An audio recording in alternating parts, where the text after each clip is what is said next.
Good day, dear listener. Welcome back to Tamrock's Treasures and the Tamrock Storyteller, where jewelry design inspires character and characters inspire design. This week, we continue our tale at your command with Chapter 6, Enchantment. With the winsome princess on his arm, the striking commander leads her through the crowded ballroom toward her father, the king. And as they approach the high board, Princess Yasmin leans in and whispers, "And when you meet the queen, just act normal." To which he replies, "Well, as normal as one can act when one is being introduced to an enchantment. Which, by the way, you still need to explain to me." Up close, the queen consort is radiant, gowned in deep azure with an extraordinary turquoise and hammered copper necklace adorning the deep V of her décolletage. Quick introductions are made by the king, after which he pronounces, "Let us be seated and feast." Andric turns toward the queen consort and asks, "Your Majesty, may I take your arm?" She recoils ever so slightly, but he catches it with his trained eye.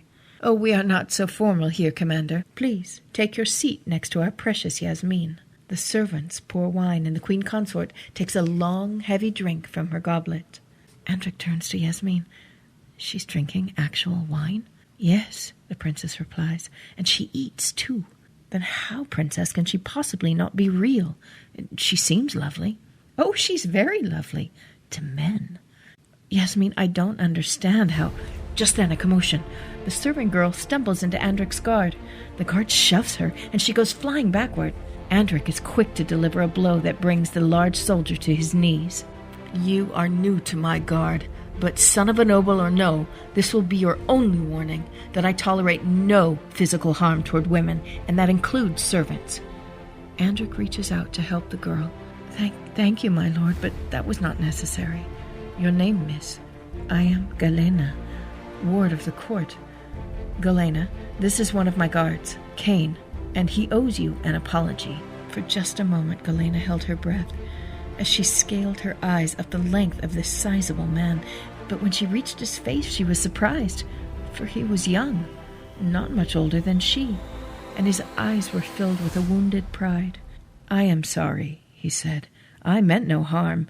You came barreling into me, and I was just doing what I thought was my duty to protect my lord."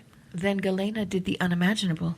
She smiled at him, a great big smile that lit up her eyes, and simply said, "Cain, you are forgiven."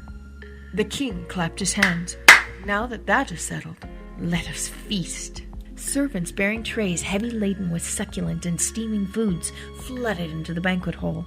The minstrels began again in earnest. "Commander," the queen consort said, "you must join us tomorrow for luncheon.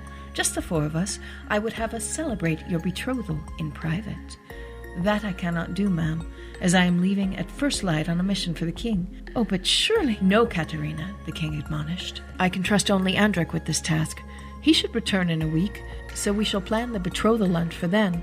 In 1 week, my love, let us make the betrothal official." "So be it, my lord." So there it is, thought Andric. He had but 1 week to figure out a way out of this.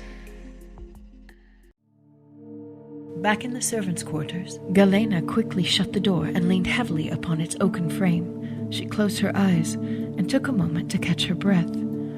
The last thing she wanted was to draw attention to herself. She set her candle down on an end table next to one of the cots in the small chamber, and then she began to remove her bodice, only to reveal a scroll hidden underneath. And as she unrolled the parchment in the candlelight, the first symbol came into view, a charcoal drawing of a heavy door, and carved into this portal the symbol of the asp. And yes, it was the same as the symbol adorning the necklace on the throat of the princess. With this confirmation, Galena knew exactly what she had to do, and she also knew she didn't have much time. Tune in next week, dear listener, for the Season 1 finale of our tale, At Your Command, brought to you by Tamrock'sTreasures.com. And to see the enchantment necklace and discover more inspiration, please visit us at our website.